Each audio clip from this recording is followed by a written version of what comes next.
Welcome to the ParentNet podcast by Focus on the Family Singapore. In each episode, we will be speaking with everyday parents and practitioners as they share with us gems from their parenthood journey. Keep tuning in to learn with us as we figure it out together.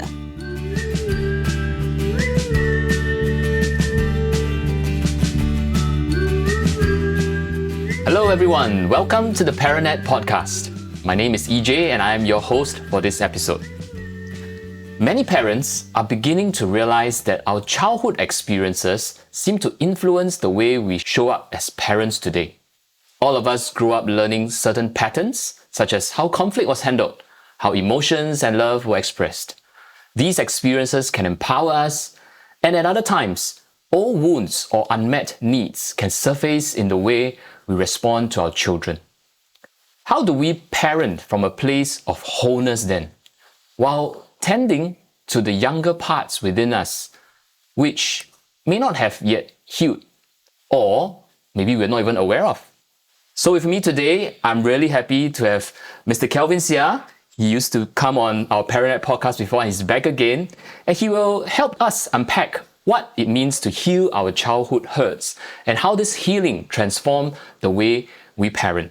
Kelvin is a dad of two and also an educator and passionate about fathering. So welcome back, Kelvin. Thanks for having me back again, It's EJ. so good to have you, and maybe just help us to catch on what you've been busy with recently.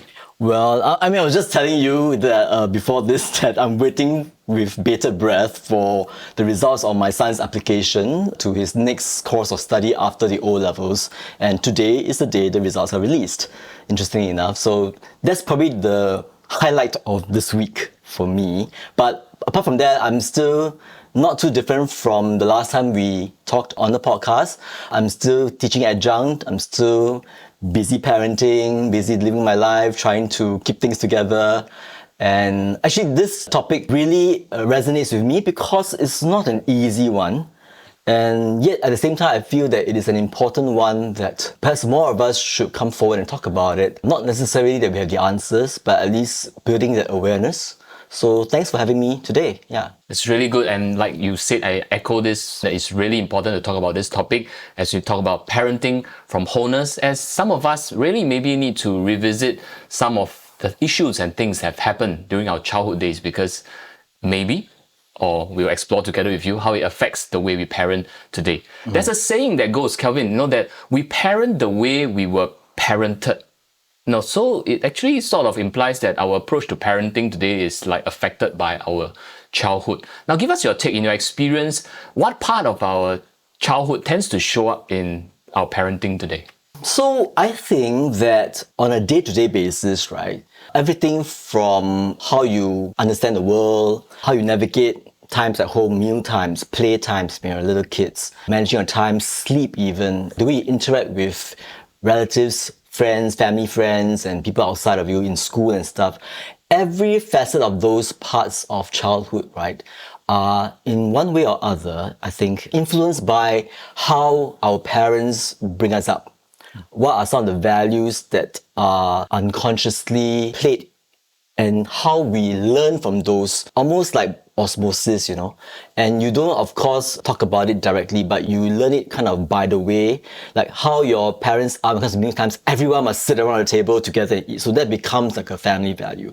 Or if it's time to sleep by 9 p.m., then everybody's in bed at 9 p.m. So small things like this, which are simple things for a start, speaks actually to behind all of that, what really drives every parent, what are their values, what do they hold as important.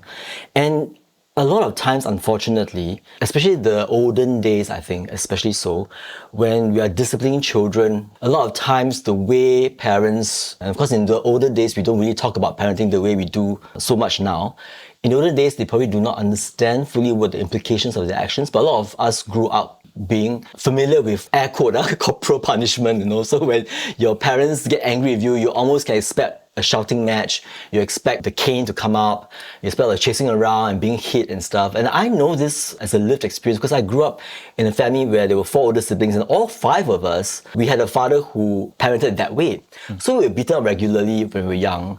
And of course, in those days, you don't think so much about it. And in fact, I remembered one of my peers putting on Facebook, what is this talk about mental health and all that. Come on, when we were young, we were all beaten kids. We all grew up that way. Look at us, we're fine. But I wish I had a conversation with that peer, because I'll tell them, actually, no, I don't think you are, and I don't think I am, and I don't think we are, but we don't know it because we have learned to bury a lot of these things in, but they will show up. I love this illustration, two illustrations in fact, that I want to share with you, and they're both to do with movies that I watched, and I think they're pretty popular ones. The first one is popular. It was out in 1997. The movie started as Good Will Hunting. And maybe many of you have heard of this movie, I've even watched it, right? One of the best scenes in that movie, which is basically about this genius young man who was played by the Hollywood actor Matt Damon. And his name is Will Hunting. And in that story, Will Hunting was a genius. He could memorize volumes upon volumes of encyclopedias, books and everything. And he was so good with mathematics and physics.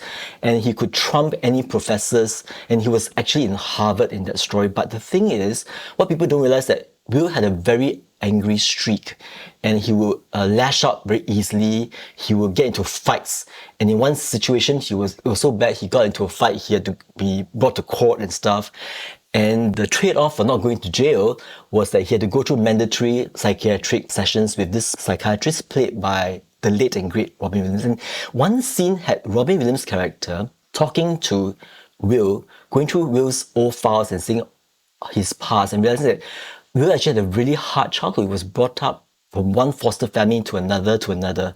And in every foster family, unfortunately, he had all these really bad foster fathers who beat up kids. And so he grew up with a lot of that tension and the anger in him. And in that scene when the psychiatrist confronted Will with it, right? At first, Will said, yeah, I know, it's not my fault. But the psychiatrist keep going back to him and saying, it is not your fault. It is not your fault.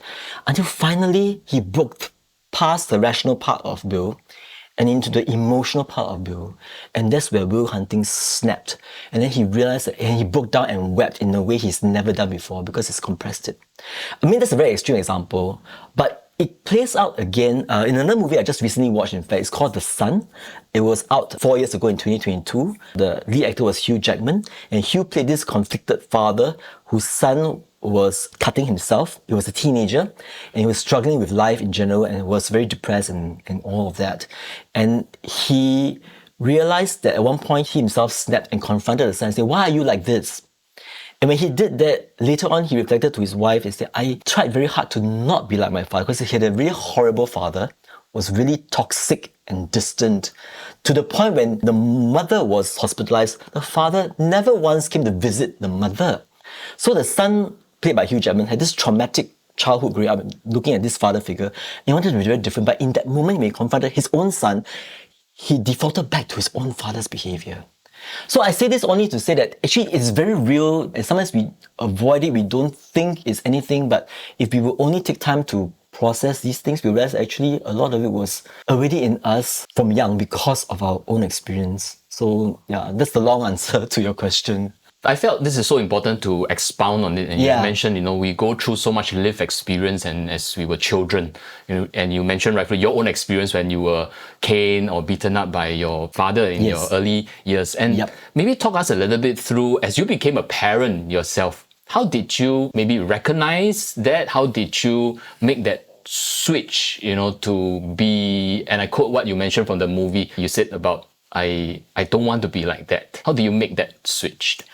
To be honest, I can't really say that I've completely switched out of it. When I first became a parent, the rational brain of mine was very clear that I really wanted not to repeat the legacy that I have.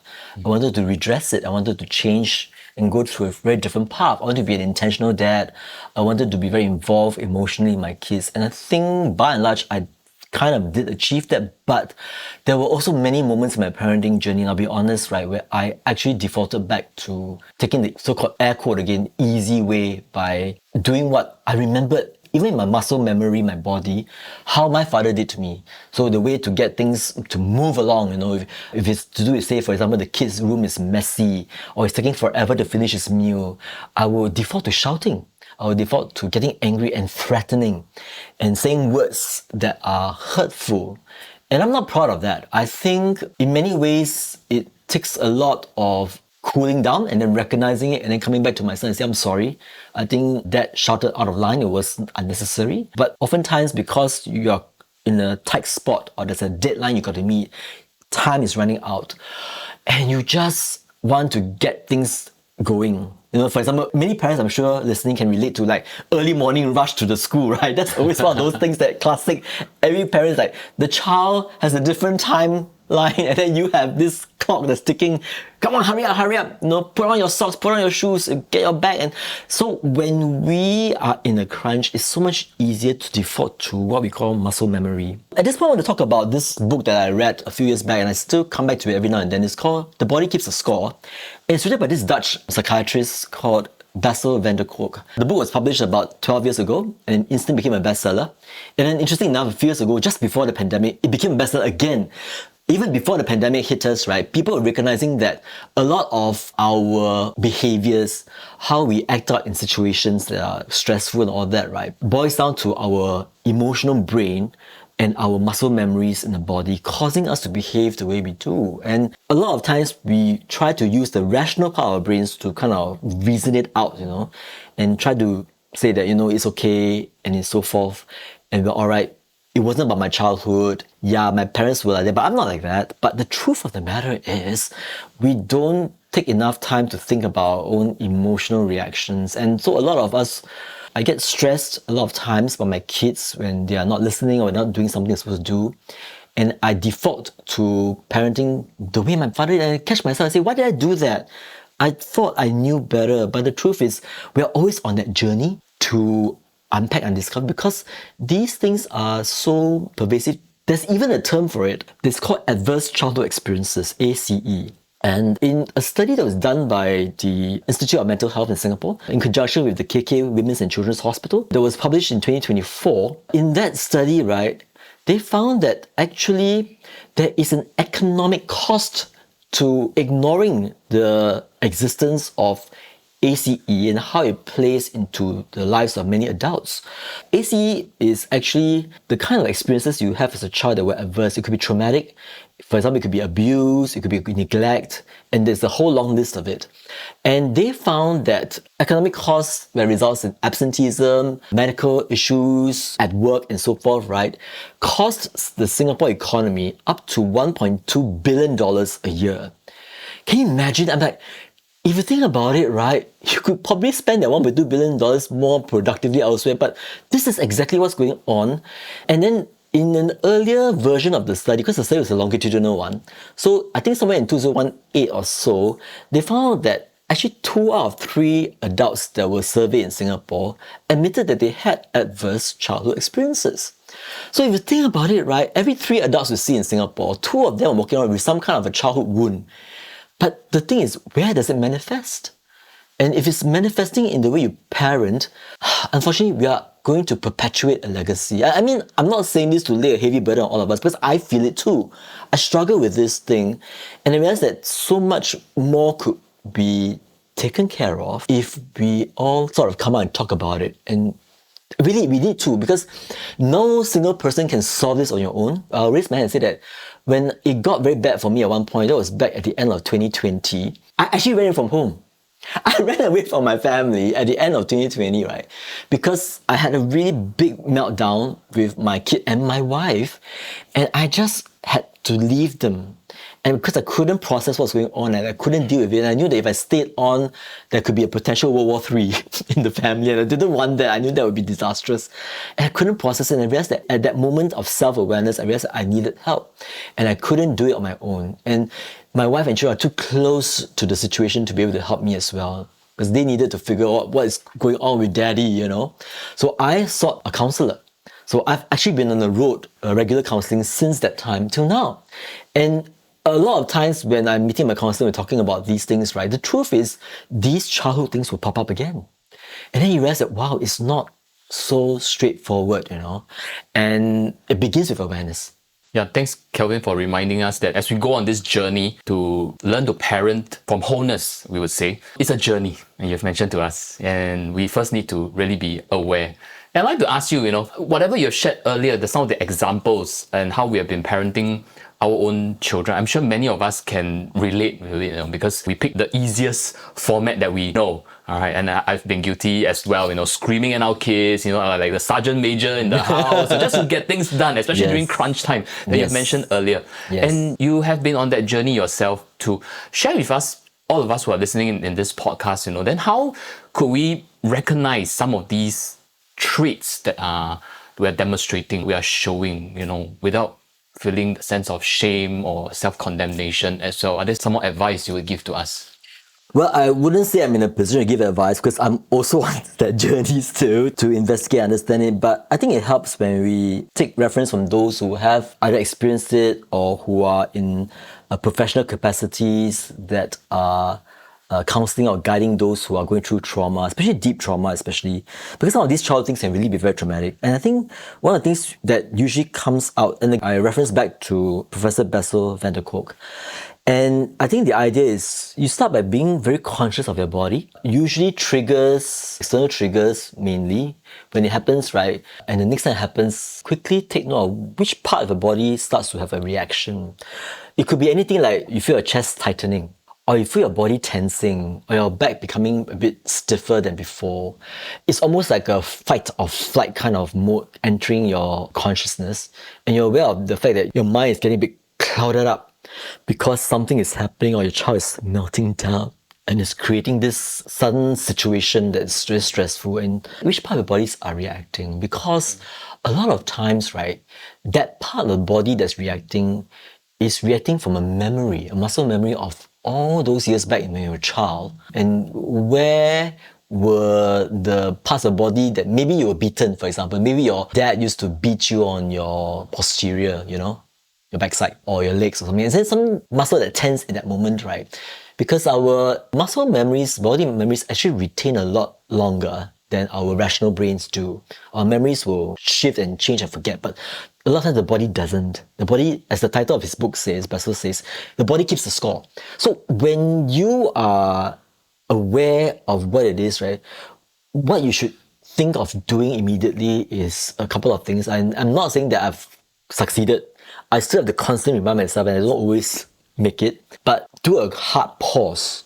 Take a deep breath, and we always talk about taking deep breath, but there are different breathing techniques. One of the breathing techniques that probably works better is this 5-10-5 technique. So what you do is, you take a long breath and count for 5 seconds, you take in the breath, then you hold the breath for 10 seconds, and then you let the breath out again for another 5 seconds, and you repeat that a couple of times until you can calm yourself down. And I'm not saying that you do it every time, because sometimes it depends on the situation where you are. It could be outside and it's not convenient to do it, but some version of this calming and breathing is absolutely essential in terms of de-escalating that situation, that emotional tension at that moment with your child. And of course, if it is possible to, step away from the space, move away from the space for a bit, say, okay, daddy needs a minute.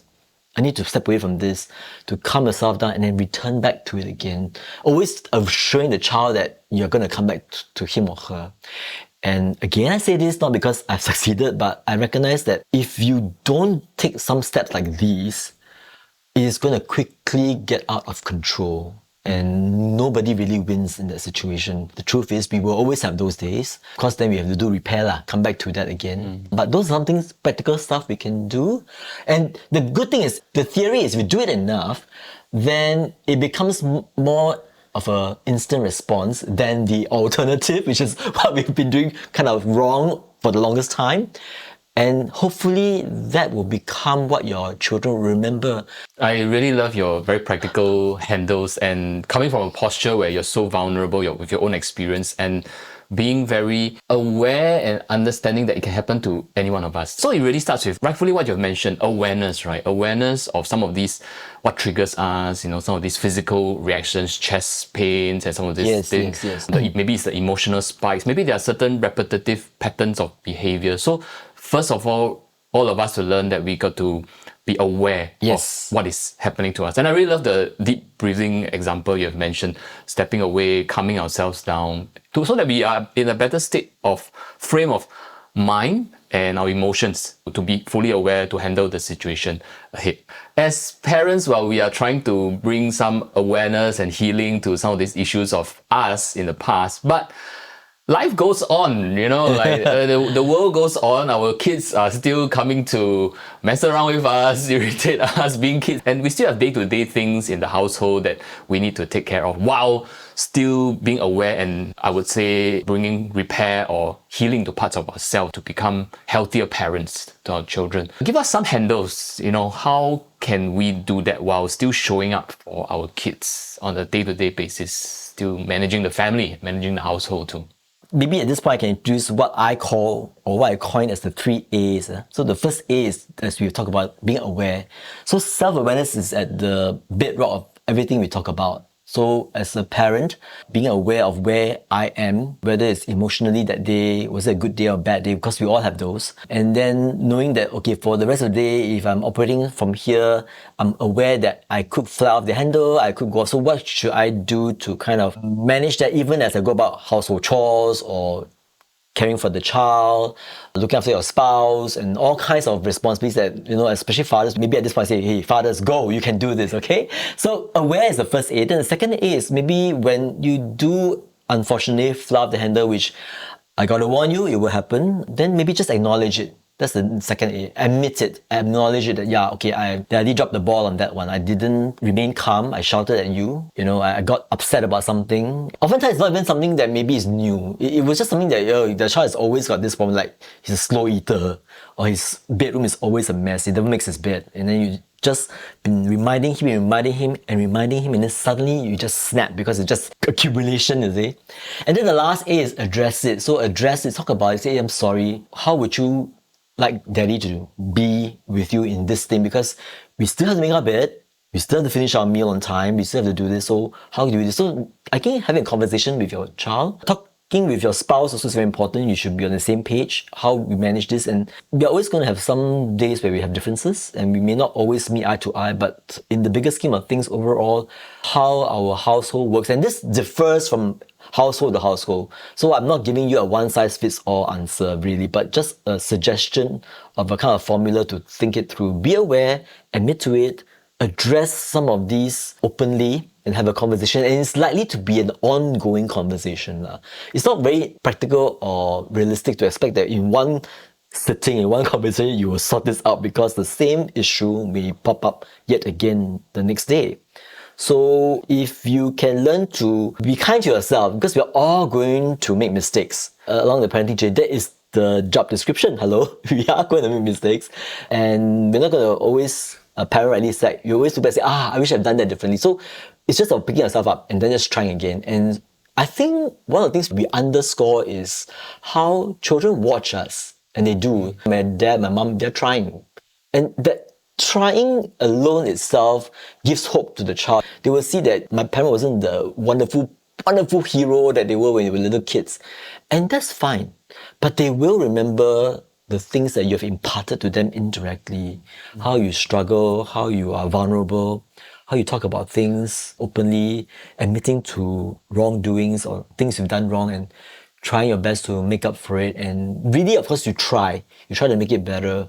I think that itself holds a lot of life lessons for the children to mature into, so that when their time comes, when they become adults, when they one day become a parent, there's a different legacy now we have imparted and bequeathed to them.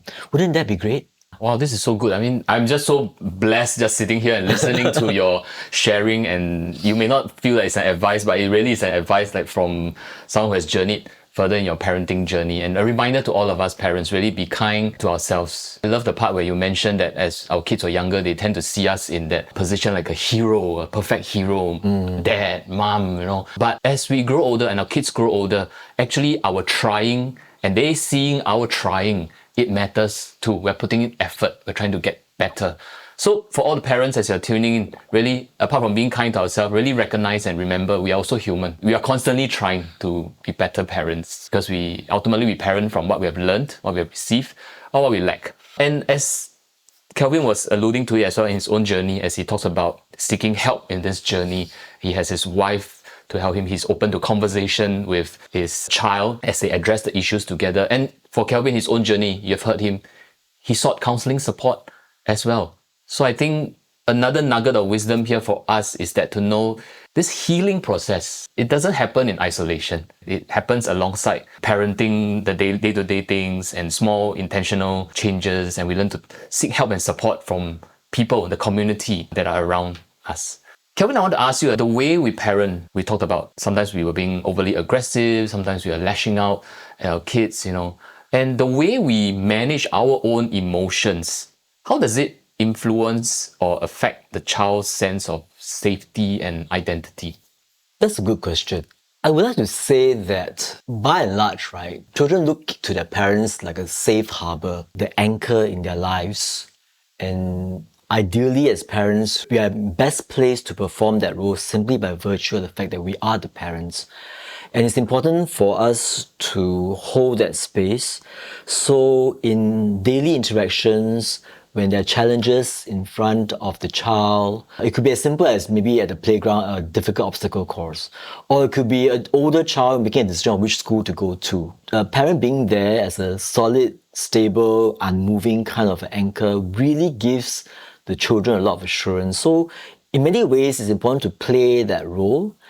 But I've also learned that when you are in moments of vulnerability as a parent, and we are ultimately still human, we have to admit that we don't always have the answers. And I'm very frightened of people who dish out answers too readily. And I certainly hope that that's not how I'm coming across in this podcast, because I really struggle with a lot of these things that I've talked about. But I would say that actually some demonstration of vulnerability and emotional weakness in itself is not a bad thing for the children to see age appropriately, I stress. So, for example, with my older son, I was able to be more emotional with him. My eldest boy, he's almost 17 now. He's a very logical, rational person. He sort of takes after his mom in that way, whereas I'm always a more feeling, emotional person. And I've once told him that actually we're just different, and how I, your father, how I'm wired has a lot to do with my own childhood, having a lot of emotional trappings, unable to know how to release them in a very careful and calibrated way. So I just compressed it, and I kept thinking it was my fault. So it has kind of, in a way, informed the way I've become. I've become more in tune now emotionally. So if sometimes daddy looks as though he's about to break down or that, you know that it's also another demonstration of who I am. That's my emotional intelligence coming through for you, even as you operate from a very rational thing. But the truth is we all have rational and emotional parts of our brains, you see. So it's not that one is better than the other. We need both. And so when I think about that, be stable with your kids, but at the same time, age appropriately, show some vulnerability. That it's okay to be a mistake. It's okay not to have all the answers. It's okay to even break down and cry. Crying is not a shameful thing at all, which unfortunately in my generation, when I was growing up, that was always the message that comes across. Oh, don't cry, suck it up. Big girls don't cry, or certainly then boys worse, right? I mean, all these things that we hear, and the people who say, I don't think they understood the harm that is created, but it leaves shadows. It leaves lingering notions in our mind that, oh, society expects me to perform in this way. I have to do it like this. And if I don't do it this, I don't meet a certain standard. So I think we have to break away from that and tell our children that it's okay, I'm here for you, I'll be your rock, but sometimes I also am vulnerable. Know that that's okay, and you can be vulnerable with me too. Especially when you move to the parenting teenage age where they clamp up a lot, right? Yeah. So the earlier years where you showed them that, hopefully that will give them the courage to come and talk to you about things. And teenagers today have a big challenge. It's a very different era that we live in now. It's very complex and difficult. And I want parents to understand that, you need to be available to them, but always a little distance, give them some room to be comfortable before they open up. And if we do that, I think we'll go a long way into undoing a lot of the things that we ourselves have held on to for the longest time. Parenting is such a dynamic journey as we hear this conversation. If all the listeners, as you're thinking about parents' emotional regulation, does it affect a child's sense of safety and identity? Of course, from a theoretical point of view, we will tell you that when parents regulate well, children will definitely feel more secure, will feel safer. But the reality of the fact in everyday life, in the parenting journey, there are times that we falter, we lapse as well. We lose it sometimes. And as we hear from Kelvin today, I hope all of us parents, we take heart that it is really okay. I think when we lose it, let's not kill ourselves over it. I think that journey of repair and restoration also means so much more precious together with our children too. So Kelvin, I'm really so honored, blessed, and so encouraged having you share with all of us here today. It's really great to have you on the show, Kelvin. You've shared so much rich experience, and thank you so much once again for being so vulnerable to share your own personal journey with us of how you've learned to parent from wholeness. As we come to the end of our podcast, our conversation today, I leave the final words to you. Any final message of encouragement you would like to share with the parents tuning in? Actually, specifically for me, I would like to reach out to the listeners here who are fathers, who are men, especially if you're born before 1985. That means you're either a Gen X or you're a baby boomer.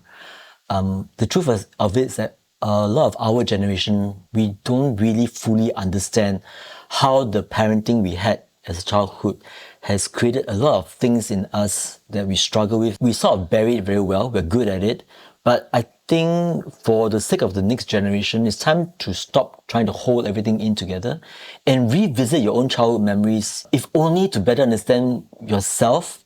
Like I said, the self-awareness part is where we start this journey. Revisit, understand it, identify whether you had adverse child experience. I stated earlier in the podcast that 2 out of 3 people in Singapore were surveyed and found that they had some or more adverse child experiences. So I think we are in that space where we need to recognize it and accept it and own it, and then try to see if anything in our lives could have been different, and how can we now parent, or in the case of many who are grandparents, right, redress those things and recognize them, because we don't want to pass that kind of legacy down to the next generation. So that is my plea to my peers, the men in my generation and older as well. So thank you for this opportunity, EJ. Thank you, Kelvin. Thank you so much. On behalf of all the listeners, we say a big thank you to you for such a powerful reminder that parenting from wholeness isn't about being perfect. It's about being aware, noticing some of our triggers, being kind to ourselves, choosing appropriate responses that will help our children feel safe and understood. And I borrow your words, Kelvin.